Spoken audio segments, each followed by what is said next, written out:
Hey team, I'm Dylan Schulz from Real Destinations and welcome back to another adventure on the Great Barrier Reef, our very own wonder of the world. Last time we caught up, we took a look at some of the best ways to enjoy this breathtaking fishing wonderland while making sure we look after the reef. Not just for the sake of this precious ecology, but for the fishing future for generations to come. From advice on diving on the reef to spearfish and the importance of targeting species that are less vulnerable, avoiding many of the herbivorous fish and taking only what you need. Also, we took a closer look at the Eye on the Reef app and we learned how to navigate through different coloured zones, what they mean, the fishing rules and boating behaviour to go with each area. But there's so much more to learn, share and enjoy out here on the Great Barrier Reef, so let's do it.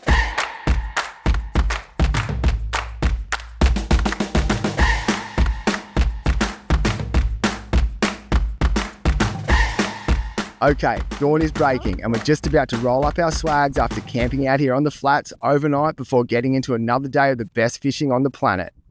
We choose to spend the night on the flats because it's protected from the outer reef, the swell and wind chop. It makes for a much better night's sleep.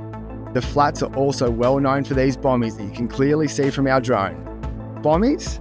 These are isolated outcrops that rise up from the seabed like underwater hills or towers and they stand alone. They're not a part of the reef edge. But the most important thing to know about bommies is they are absolute fish magnets. Have a go at this place. It is one of the most beautiful places to be up on the flats. Sunrise, a couple of bites. Oh. One bit of hardware you'll need out here is a bow mount electric motor. An essential bit of kit for several reasons.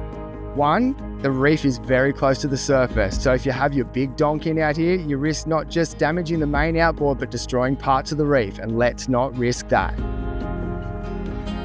The other reason, an electric motor is almost silent. The noise from a petrol motor will spook fish instantly. So let's grab the remote and get serious about landing our first catch of the day.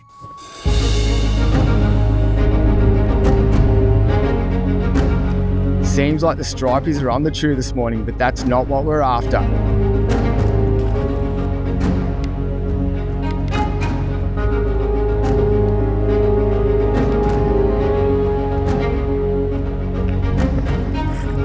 Then all of a sudden, I thought our luck had turned. Giant Trevally was in for a fight.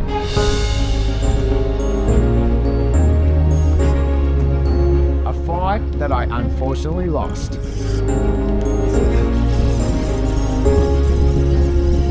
How's that for a way to start the morning? Busted off by a big GT right on sunrise. You can see we're surrounded by bommies. This is why I love the flats. Tiny little ecosystems, big chunks of coral. For us fishers, they hold really good fish. Everything from trout to stripies, all the way through to the master of the reef, the GT.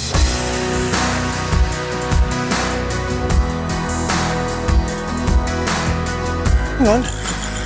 This is one thing that I love about the Great Barrier Reef. It's a species that we catch and release, and honestly, I think they're the best fish to fight in the ocean. Oh, I'm not in a good spot here. What is it? I believe it's a Giant Trevally, Shauna.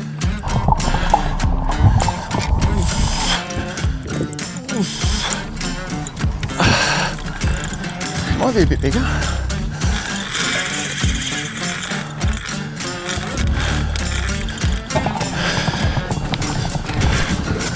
Good that he's kind of gone that way though.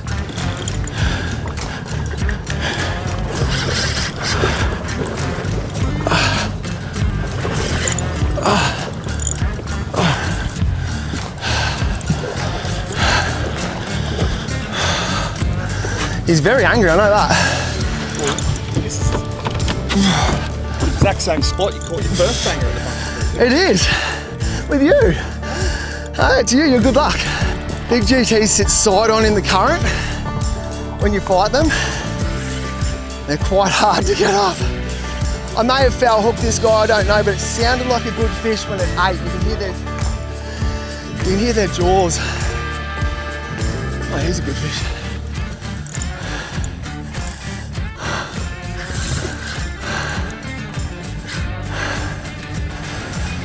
Puffing. It's one thing they do, make you puff. Oh, he's a good fish.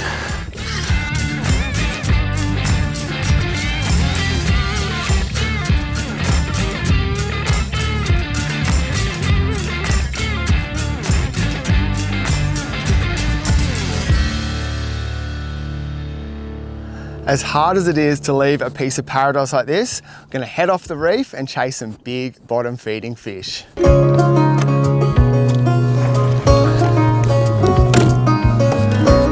do it.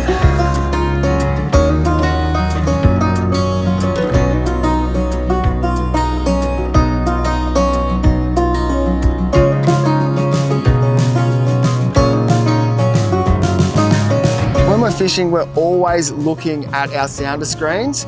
I'm lucky enough to have 2 on my boat. I use one for navigation, one for actually looking at the bottom. Now you can split your normal sounders into 2 to do this as well. So you'll hear me when I'm fishing talking about fish on the bottom. I can see lots of fish. We drove across this mark at speed and seen it, so I've looped back and had a bit of a look. Now you can see a big lump there. I can see on the side here, it's about 10 meters high. I zoom in on the bottom as well. I can see there's no fish. All that green and red, it's all coral flare. There will be fish inside that, but when we're fishing and looking for bigger reef fish, you'll see big arches all around that rock. This one, in this instant, has none.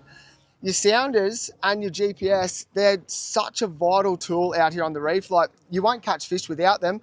I also use my sounder not only to catch fish. When I'm going through the shallows and fishing the flats, I'm constantly looking at depth as well as the zoning on my GPS to make sure I'm not going into the wrong zone.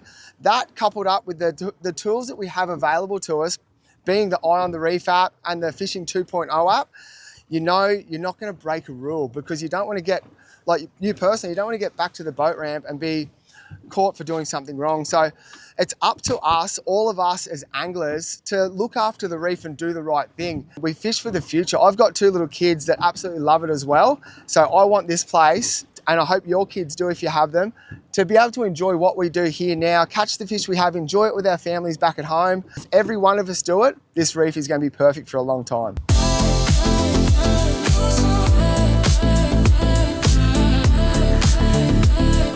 Come on, up you come, bro. I see my fish. Oh, there's a shark on it. Oh, right there. Oh, that was a red too.